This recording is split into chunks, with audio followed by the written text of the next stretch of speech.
All right, we're going to go ahead and get started even this morning with our Sunday school, continuing on with memorial stones. Let's go ahead and get started.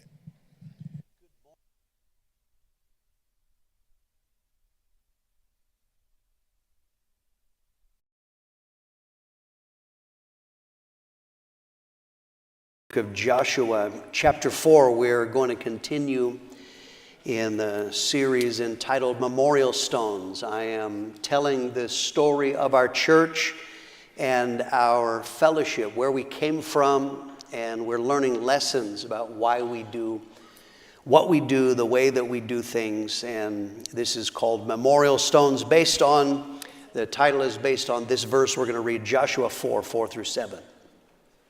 Then Joshua called the 12 men whom he had appointed from the children of Israel, one man from every tribe. And Joshua said to them, "Cross over before the ark of the Lord your God into the midst of the Jordan, and each one of you take up a stone on his shoulder according to the number of the tribes of the children of Israel, that this may be a sign among you when your children ask in time to come, saying, 'What do these stones mean to you?' Then you shall answer them that the waters of the Jordan were cut off before the ark of the covenant of the Lord. When it crossed over the Jordan, the waters of the Jordan were cut off, and these stones shall be for a memorial to the children of Israel forever." Okay, so we are looking today, I want to begin and start looking at developing leaders. My father, Wayman Mitchell, saw that it was not healthy for everything in a group of churches to be centralized. One of the common themes I keep hitting is the difference between a denomination and a fellowship. A denomination is a group of churches, you have common beliefs, but they are held together primarily with central control in many different ways. Bible school, church planting, missions, everything was centralized. So in some ways, our fellowship came out of Dad looking at what did not work well, what bothered him when he first became a pastor.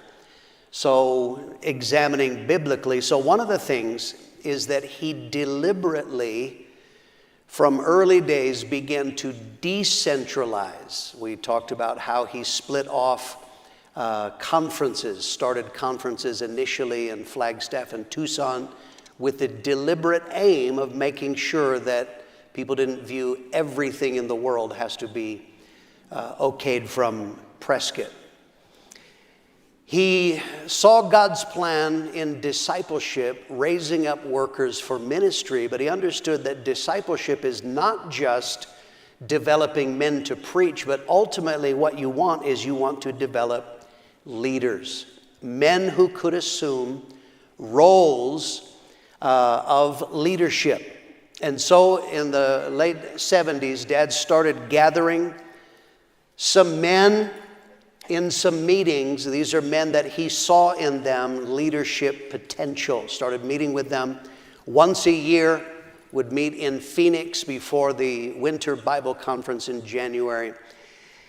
And we call these, we do this to this day, these are called leadership meetings. And primarily, he obviously chose them, but they were primarily church planters, partly because someone who's planting churches has the vision. You can't be selfish and be a church planter. You're wanting to send and give out. But also, it is church planting that causes men to grow, because it will force you to lay hold of God in many, many different ways. So he had leadership meetings. The purpose of the leadership meetings, there were several purposes. Number one, Dad wanted to impart leadership principles into these men. So part of it was Dad would always teach, my father would teach, and he was basically showing these men how he thinks. That is a very important part of leadership and pastoring, is how the man, not only he speaks, but how does he think? How does he look at life? And he was trying to put that into men.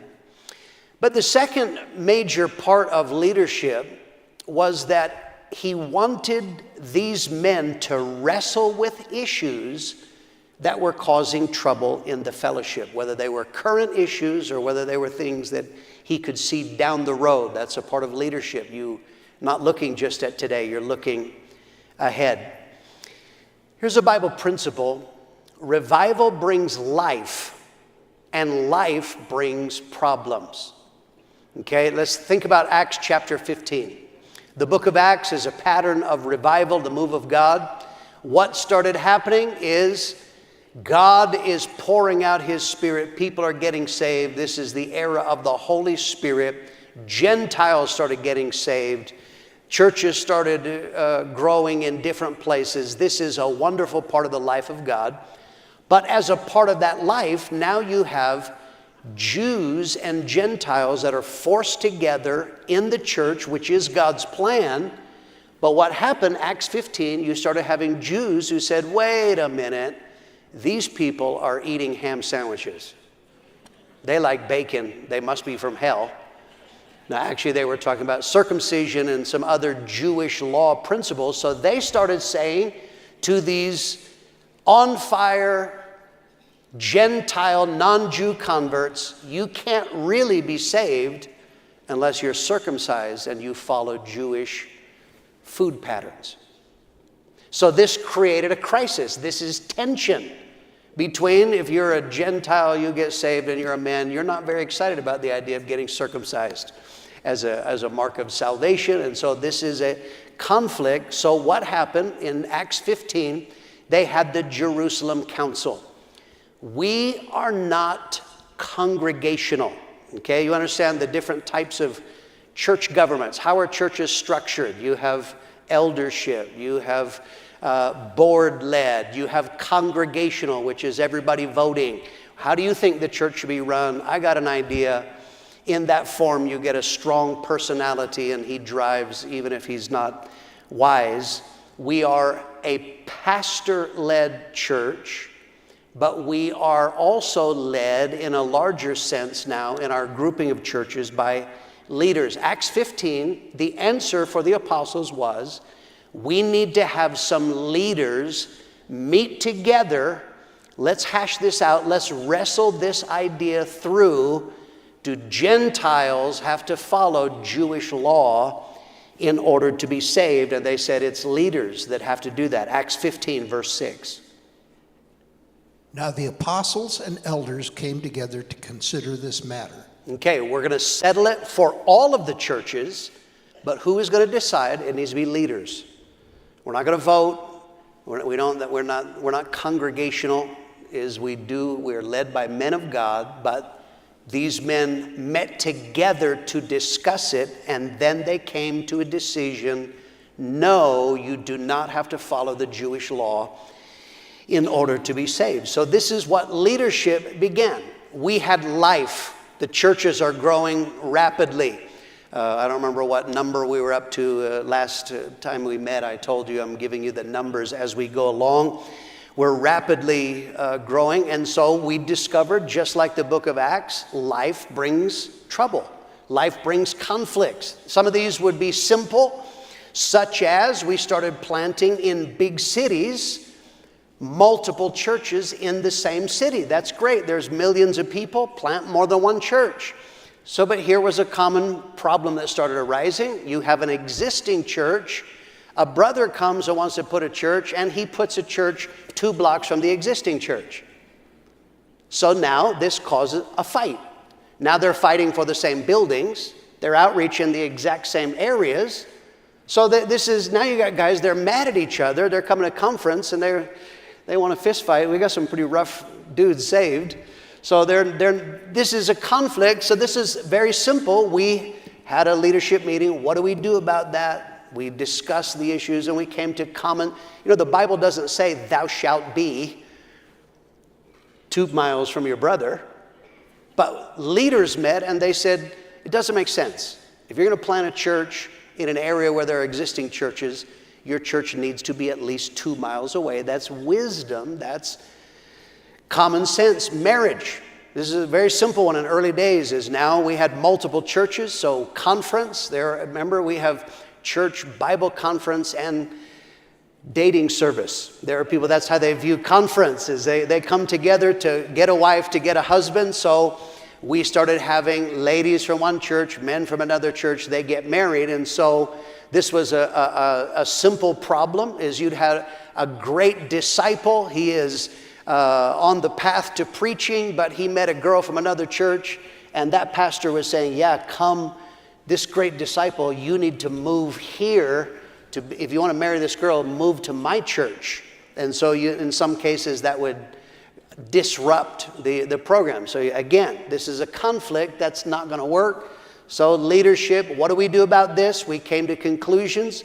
Very simple. The Bible doesn't say this, thou shalt, but this is common sense. In our fellowship, you marry from different churches. Where is the wedding held? In the girls' church. Where do you live after the wedding? The guys' church. That was common sense. And once we established that, then that did. We met about pastoral moral violations. What happens when a pastor sins? What do you do with him? Do we be like the Catholic Church and move them on to another parish? And we said no, and initially there was not clarity on that. We met and said no. Pastors, if pastors sin, they're involved in a moral violation, we remove them from ministry for a minimum period of 2 years, a harsher standard than anybody else. So these are things that we began to leadership. So what would happen in leadership is we often, seeing a potential existing or a future conflict, a leader is given a task. Here's the problem. You study it biblically, bring a lesson or a sermon before all of the men, and then we will discuss it. We will hash that out. And so now it would be discussed by leaders who had a larger understanding. They were church planters. And then we would reach a consensus. This is what we're going to do. And so in doing this, I want you to understand, my father was showing trust in men. Okay, he was deliberately widening the decision-making base. My father did not want to be the Pope. Okay, he did not want everything to be Prescott and you had to consult him. So he deliberately involved other men, making them wrestle, getting their wisdom. And so one of the things that happened, leadership expanded the ability to deal with problems. Because now you had leaders in areas, in different parts of Arizona, New Mexico, Colorado, wherever we were planting churches. Now we tend to, if there is a conflict in the church, we follow lines of authority. In other words, you don't go to the top, you talk to that pastor's pastor. But then we also, if you had multiple churches in an area, you have an area leader. He can meet with people. He can meet with brothers. He can sort that out. So now that means you are expanding, and that was, I don't know if you understand how much that is to my father's credit. He deliberately did not want to make everything focused on him. And so this was an early lesson. It had to do with developing leaders. We do this to this day. We meet every January just before the winter Bible conference. Now, of course, it's expanded. We probably have 60 leaders or so, men that meet from, 20 different nations. We gather together. Same thing, imparting leadership, wrestling with issues, dealing with things in areas, and we expand the leadership base. As a church becomes a conference center, they become a leader, and they become part of that decision-making process. Let's look, secondly, this is now a major part of our history, is the call to Australia. We planted the first church in 1978 in Perth, West Australia. I just alluded last lesson. 1979, a change had to be made. We had to send in a new worker, and he took the church in Perth. In November of 1980, my father went to Perth, West Australia to preach a revival and help the church. It was growing. God was doing good things. He went to check up on things, but to be a blessing. While in a hotel, one night, in a hotel, God spoke to my father and told him, I want you to go to Perth. Is at this time, God reminded my father he had received various words and prophecies in the past about his ministry. I have a picture. Remember, I'm showing you photos of my dad's Bible. This is one. And you see here a word that he had been given in 1978. Depart, I will send you to the Gentiles. God spoke that to him back then. He didn't know what that would be, but this was something he had also received from other people. My father had a relationship with God. God was preparing him. You are supposed to go. Australia had incredible potential. Of course, it still does, but my father looking at Australia, Australia is a melting pot. It is unbelievable. People from other nations. When I last pastored in Australia, I left in 1997, the city of Melbourne, the area of Footscray. At that time, I counted, we had 35 different nationalities. And I'm not talking about I have 1/16 Cherokee blood. I am talking about people direct from other nations, an incredible melting pot of people, of course, who now have access to their home nation. Australia, secondly, had a strong economy, very, very strong economy. And this meant that there would be money to plant churches and there would be money for world evangelism eventually. The man who was pastoring at that time in Perth, my father saw real potential in him. He hadn't, as far as I know, he had planted a total of one church at that time. That was in Australia. But nonetheless, he was a good preacher, so Dad saw potential in him. And after God spoke to him on that trip, he talked to this man and they arranged to swap churches. That man would take the church in Prescott. Dad would go and take the church in Perth. And so a number of other words, these are from my father's Bible. The abundance of the sea shall be converted unto thee. The forces of the Gentiles shall come to you. And you'll see here he wrote Australian thrust. God spoke that November of 1980. It was when God told him to go. He began to speak to him about what God was going to do in Australia. Next text from the Bible, you see here verse 5, the sons of the alien be your plowmen and your vine dressers. And the note that he wrote under there, the Potter's House, Asian Ministry, November of 1980. The meaning of that is Australia's on the doorstep of Asia. And my father felt that the Australian churches could make major impact in Asia. They could reach Asia from there. And so in January of 1981, by this time now we're planting churches, we're planting international churches, but on a Friday night he had the Foursquare supervisor, John Holland, came and announced that going into Perth, West Australia was Wayman and Nelda Mitchell. And you have to understand how this rocked people, rocked their world. We have the newspaper. This is the Prescott Courier. And here Foursquare minister moves. And that article tells about that my parents were moving to Australia. This was very powerful. It rocked people in different ways, but one of the ways it rocked people was he wasn't just talking about world evangelism. He wasn't just saying, you need to go. He was doing it. My father believed in it. And Dad, from the earliest days of salvation, he loved missions. He loved world evangelism. They had missionaries that would come and speak in his home church in Phoenix, Arizona. He would talk to them. There was something in his heart that he loved that. He was stirred by T.L. Osborne Miracle Crusade footage from overseas. My father wanted to be a part of that. Of course, through discipleship, he started doing that by sending, but now here, January of 1981, he announced he was going to be going. They weren't going to leave for 5 months. They had to get their visas, and then I had to finish school for the year. But from the time that he announced that, God kept giving him words. People would give him words, or God would speak to my father in his daily Bible reading. We have some of these here. Here's Acts 2:8.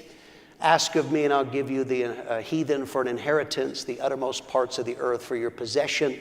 And the note that he writes under that is Australia. God spoke that in March 20, 1981. They announced in January he's not going to leave till June, but God is speaking to him of what he was going to do in Australia. Next picture from his Bible, and this is in the far right. To the isles afar off that have not heard my fame or seen my glory, you shall declare my glory among the Gentiles. And he very much felt that this was speaking about Australia, numbers of islands that Australia would make impact from there. And then one more from his Bible. The next one here, I'm the Lord that teaches you to prophet, that leads you by the way that you should go. This was spoken again, Perth, November of 1980. That was back when God originally told him to go. And the note there, you probably can't read his writing. It says, because I have obeyed God in Australian thrust, fruitfulness of ministry shall be. And he was given this word when he went to a conference in Madrid, Spain, September of 1981. So this was very crucial. Everything changed in my parents' life and ministry. I now have to tell you the personal dimension, of course, because in later times I am a part of the history. So I got to tell you how this played out in my life. My parents actually originally, before it was announced in conference, they told me one afternoon that they were moving to Perth. And they gave me a choice whether you don't have to come. Do you want to come? You can. You don't have to come. Partly my parents knew this. I was saved.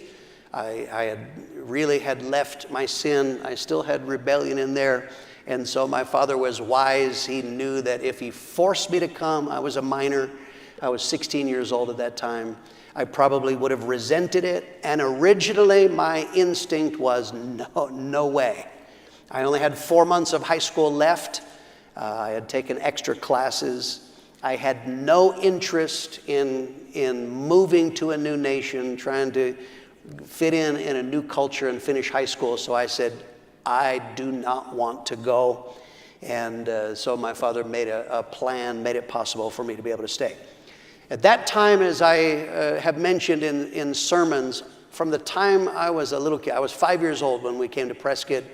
People started getting saved, and they started asking me, are you going to be a preacher like your daddy?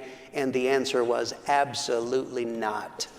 I did not want to. When I got saved, I really did leave sin, but my plans in life did not involve preaching the gospel. My plans were very self-focused. I loved cars. That's what I loved. That was my future, what I saw for and I blame Jerry Solberg for this, by the way.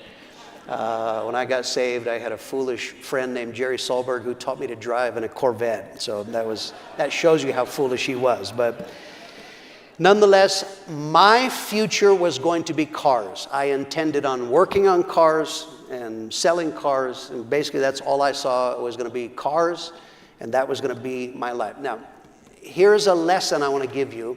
It has to do with God's involvement in our lives to bring about his will. I've talked about my father, things that happened to my parents to bring them into God's will.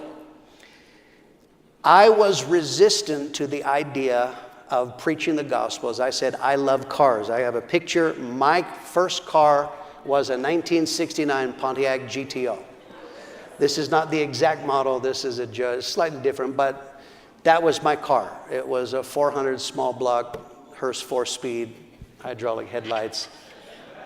That was my idol, and I loved and worshiped that daily. My parents, why do you have to wash it every day? Because I was worshiping, that's why. So that was my car. I love fast cars. I'm going to work on cars. I went to Phoenix. Louis Polino and I went to Phoenix. We were coming back, and I decided to see how fast would my car go. The speedometer went up to 100. I went past 100, past the brake light. I was around to 0 again when the engine blew up. And so I blew it up. At that time, I didn't have a job, so I had no money to fix this. So at that time, my parents said, we're going to move. I said, no way. But because I had no money to fix the car, I was kind of stuck. He said, why don't you come for a holiday? Why don't you come for a vacation, just have a look at Australia? If I still had that car in working order, I probably would not have gone. That car probably would have been the tipping point of saying, nope, I'm not leaving Baal there. I'm not leaving my idol here. So I wonder in the wisdom of God, you know, it was my youth and stupidity. I wonder if an angel said, go faster. To help me, because I am telling you, the fact that I blew that car up changed my life. Absolutely changed my life. So in June of 1981, finished school in May. In June of 1981, we moved to Perth, West Australia. I have some pictures of us in Australia here. Next photo, here we are in Australia. I used to have hair. I want you to know that. And I know you're jealous of my legs. Lisa married me for my legs and my money. But this is us in Perth, West Australia. My parents took over the pastorate of the church, which was located in Mount Lawley, West Australia. Next photo here. Here is my parents in. This was an old, I can't remember if it was Presbyterian building or Methodist that had gone defunct. And so here we met in this beautiful old church building. Next picture, Mount Lawley. There's young people and life. That was the building on the inside. And God was doing wonderful things. Got another picture here. Later times, we started a band. I'm skipping eras, but still while we're in that building, we formed a band called 180. And there's Paul Graham on the right, Steve Count on the left, me on the drums, Lisa singing, and that was in that building. In Australia at that time, Dad often said it was like the Jesus movement that we were birthed in 1970. It was like the Jesus movement delayed slightly, 8 years or so, 10 years. The response to evangelism, concert ministry was just like the very early days of Prescott. Got some photos here, various. Here is a concert. We're doing it outside this summertime. We had no air conditioning in that building, probably while we were doing it outside. Next photo, here's the concert inside. It was young people. This is in the fellowship hall. That's where we had our concert ministry. It was all young people. Primarily, the church is packed. It would be like hippies. These were surfers and hippies and different people, but it was absolutely alive. Next photo, here's a street outreach. In Australia, when they say mall, a mall in English nations doesn't mean a shopping center. A mall is a brick-paved street, and because it's a street, they can't keep you off it. It's a public place. Hay Street Mall in downtown Perth, we started having outreaches. Next photo. Here's Terry Slate, still in the church to this day. Terry Slate, street preaching in the Hay Street Mall. Next photo. Here I am, street preaching in the Hay Street Mall. That would obviously be a little bit later on, but I'm just showing you some of these street outreaches. Next photo. Here is Russell Plummer. Russell Plummer was one of the first converts when Ron and Susie went there. He was there from 1978, still in church to this day. Great blessing. There he is. That is either the Hay Street Mall or they built another one parallel to that called Forest Chase. So people are getting saved by the droves and radically converted. Perth is a beach city. We started doing beach baptisms. Here, this is, if you look at the Jesus Revolution. This was kind of our version of people going out to get baptized in the ocean, and we would do this primarily at a place called Scarborough Beach. Eventually, we moved the church there. Next photo, beach baptism. Here they are. This is Australia. There it is, bikinis and Speedos. That's what you do at the beach for a baptism. That's how we did it. We would do a combination. We would baptize and preach at the same time. Next photo, here's Larry Reed in early days preaching there at the beach at a baptism. That's what we do. Next photo, here is us there. There's a young Steve Zapata, and there we are at a baptism. So God was doing something absolutely incredible. My reference points, when I first came here in 2004 and someone said, oh, the concert was good, and I said, why? The night before we hadn't had any visitors. I said, based on what? Hot licks on the guitar? In my reference points from Perth, people would get saved and they would get powerfully saved. It was not uncommon by the next Saturday at the concert, they would be giving their testimony. It just was a radical move of God. But the greatest thing that happened, people getting saved, was already happening before Dad got there. But what Dad did is he accelerated discipleship. And this was the previous guy was a good preacher. As I say, I only know of him ever planting one church. That was in Perth, and that was not his convert. But Dad, from the time he got there, would meet with men at breakfast, something we still do to this day. And that would be a time that men could ask questions. I have a picture. This is in later years. Some of these are pastors now, but that is what my father did from day one. When he was there, he was meeting with men to answer questions and to impart discipleship in there. Dad came and he preached again and again on destiny. He would talk about God has a plan for your life. God could use you, and would stir. And many of these were surfers that didn't work jobs. They were on the dole. They were on welfare. But he began to challenge them, get jobs. Let God use your life. And this was profound. He started doing discipleship classes regularly. Next photo. This is the building in Mount Lawley. It's a suburb of Perth. That place is holy to me. Now remember, I am going to Australia just for a look because my car is blown up. That's why I'm there. I'm going back to America and getting on with my life of cars.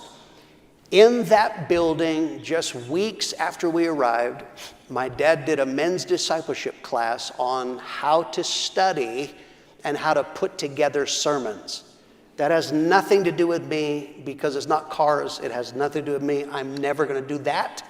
So I'm there. It's great. I'm, with the guys. But while Dad, that place is holy. Every time I go back to Perth, I go back to that building and I worship. And I thank God because at the back of the building, while he was talking about putting together sermons and preaching, God spoke to me. I'm 16 years old, and God said, that's what I want you to do. And the moment God said that, I said yes. Immediately, everything changed. From that moment, I left. I have never gone back to cars again. I had no interest in it. I began to order my life. For that, we got into the car. I shocked my father. I put my hand on his, and I said, Dad, I want to be just like you. And he knew what a change that was. Everything, I began to study. I began to absolutely aim my life toward the call of God. That meant I had to go back and get a visa, finish up high school, and go back. Dad arranged, as I said, the moment he arrives, he is talking vision, vision, vision. He is now telling these Aussies, why are we here? And he began telling them, he arranged to have what he called a vision luncheon. Fed everybody chicken. We met at the Maylands tennis club. They had a hall you could rent. And Dad started, first of all, just explaining the vision, kind of what I'm telling you. He began to tell the story and began to say, I am here to raise up Australians to reach Australia, and from Australia we will reach the world. This was incredibly moving. He put up a map of Australia. We actually have a photo here. This is very grainy because it's not a photograph. I actually pulled this from a video. I don't have access to the photo. That map, after explaining, here is the map of Australia, and he said, now vision, the people have to buy in. So he said to the people, these are now Aussies, where do you want to see churches planted in Australia? Now you have to imagine from me, I've been there only weeks. I've only been to one airport on the way to Perth, and I've been in Perth. I don't know any of these places, and many of the Aussie names are strange anyway, and to American ears, but they began to talk about these cities. Something started to happen to me as they're talking about cities that I have no idea where they are. God began to do something in me. Could it be that one of the cities on that map of Australia God would have for me? Maybe God would want me to go there. And that is exactly what eventually happened. Lisa and I went to a place called Launceston in the island of Tasmania. Kind of a humorous note, you know, in cultures, you always have between cultures, there are words that are bad in one place, they're not bad in another place. Kind of humorous. We've only been there a few weeks. Where would you like to see a church? One of those words that's not bad to Aussies is the word hell. And so where do you want to see? A lady lifted her hand. She said, we need to plant a church in Kalgoorlie because there's a hell of a lot of miners there. Hell of a lot of sinners there are in Kalgoorlie. And Dad was like, okay, all right. And he dutifully made a mark on the map of Kalgoorlie. And sure enough, we did send a church there ultimately to Kalgoorlie.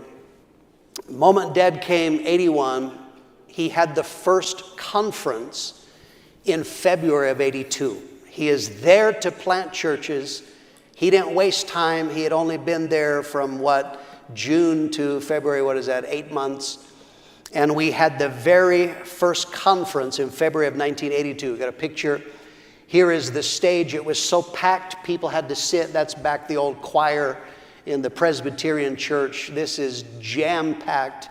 Harold Warner came. He was one of the speakers in the first conference that we did. That's me leaning over, talking during church in the back row, like you're not supposed to do, but I was doing that. But this is here. Next photo is, here is Dad. There's the people behind Dad worshiping, and that is in the first conference. Next photo. Here is a picture of the crowd. Now God is saving people. The church is growing rapidly. He invited numbers of the other Foursquare pastors because we were a part of Foursquare there, and they came. So here's the crowd that is there, and you see Dad there on the front row in his safari suit. That was very Australian at the time. Then the next photo is on the Friday night. I'm pulling this one, old issue of the Trumpet. Is now, Daddy's been there 8 months, and he planted 2 churches. The Carvels and the Trotts. The Trotts went to Port Hedland, if I remember right. The Carvels went to either Adelaide or Collie, I don't remember, but one of the two. And so now the die was set. People began to see. Remember, they had never seen a conference. The first church that was planted, they didn't have a conference. They just announced it one service. So now they're seeing the pattern of what you see. 5 days, 5 nights, 4 morning seminar days, and then on Friday night, here is the first of the churches that Dad planted. Next photo. In the next, here are the workers at the end. They laid hands on all of the pastors that were existing. Numbers of those were Foursquare, and then we had a total of 3 that were planted from us. The next conference, here's the next photo. Here's Nigel and Yvonne Davies. Nigel was the best man in my wedding. They were sent to Busselton. And so now the die is set, conferences and planting churches. And so that is the will of God. And so this was something that my father had the ability to impart vision. People wanted, when they heard him preach about vision and what there was something in them, they said, I want to be a part of that. And they saw that Australians could reach Australia, and from that time, church planting began to take off. God was doing a powerful thing, and then we'll come back to Australia later. Final section I want to talk about today, staying the course. This is a profound lesson that we have to learn to this day. As I said, Dad put a man in Prescott because he saw potential in him. He had only planted one church. He had pioneered, did okay, but he was a good preacher, and Dad saw potential. That's my father. He's always looking beyond what you are right now. My father always is looking at what you can be. And so he gave this man the opportunity of a lifetime. This man came and took over the pastorate of the Prescott Church. And of course, because of being the pastor of Prescott, that meant you're going to have influence in our rapidly growing fellowship. By this time, the pattern had been set. It was my father who wrestled through what is God wanting us to do? What should a church be? But by 1981, the pattern was set. We were no longer, we knew. It is to this day, you see what is the motto, the slogan of our church, of our fellowship. It is evangelism, it is discipleship, church planting, and world evangelism. That is what we are. It was set. So this is a Bible pattern. It has to do with that principle of pattern. Hebrews 8, verse 5. Who served the copy in the shadow of the heavenly things, as Moses was divinely instructed when he was about to make the tabernacle. For he said, see that you make all things according to the pattern shown you on the mountain. Okay, pattern, template, blueprint. Moses, I want you to build a tabernacle. What should it be like? I showed you the pattern. All you have to do is follow the pattern. The man took over this church. All he had to do was just keep doing what you saw. Just keep doing what you were taught. Just keep doing what has been proven it works. God is now impacting. The church is flourishing. The fellowship is flourishing. We're reaching the world. Just do that. But he didn't do that. He was smarter than Pastor Mitchell. As many men have felt through the years, from the time that he arrived here in Prescott, he started changing things.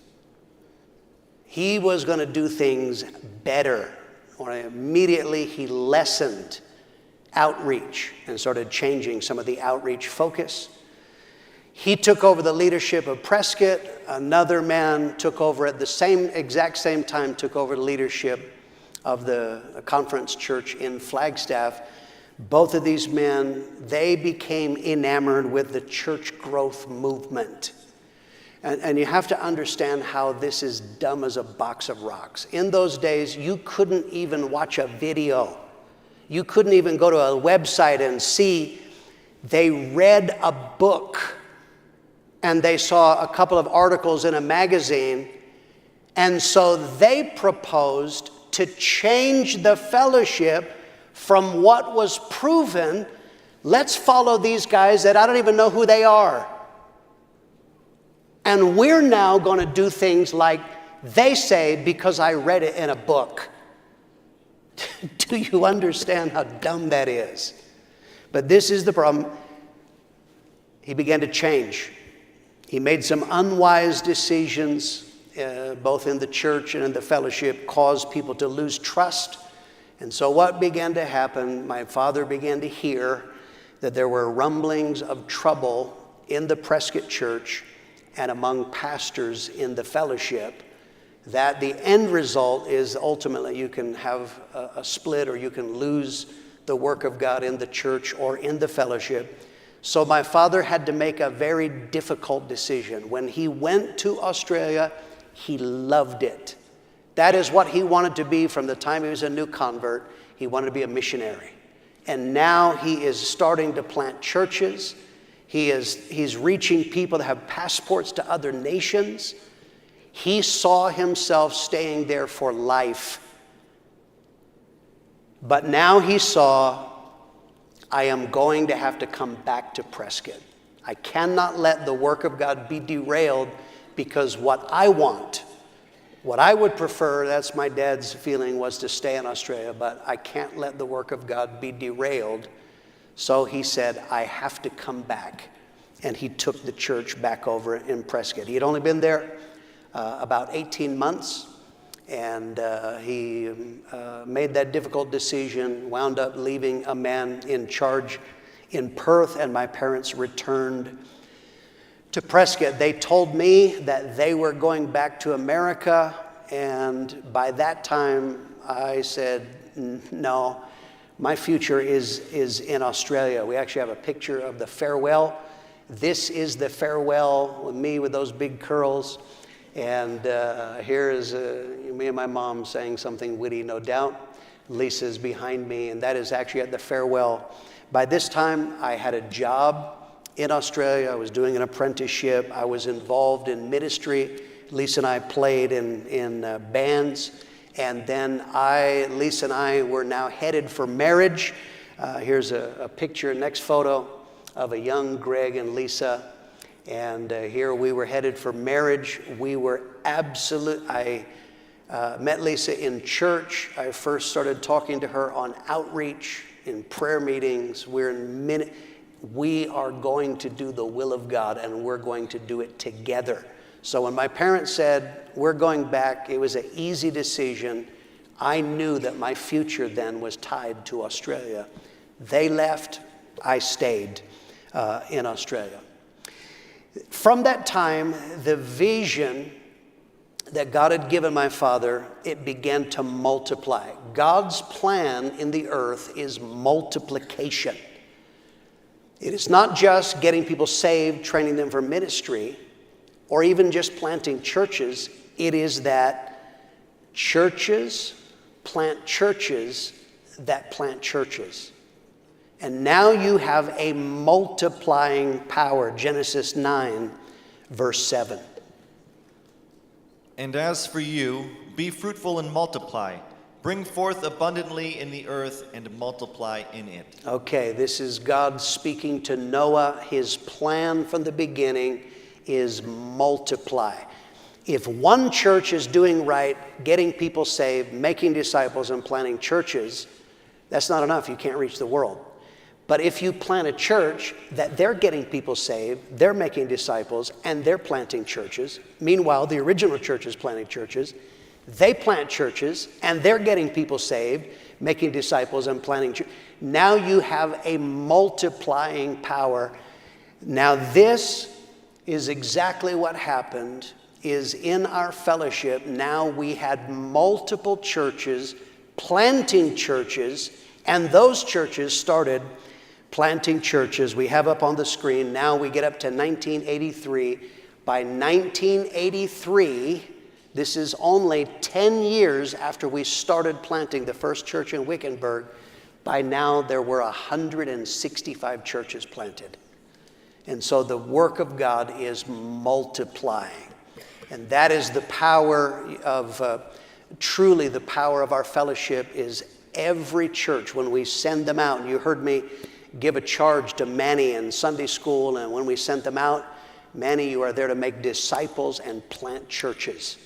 Because if we do that, that is the multiplying. Now we have churches all over the world. We're in 135 nations or so. And we have churches planting churches. They get people saved, planting churches. It is the power of multiplication.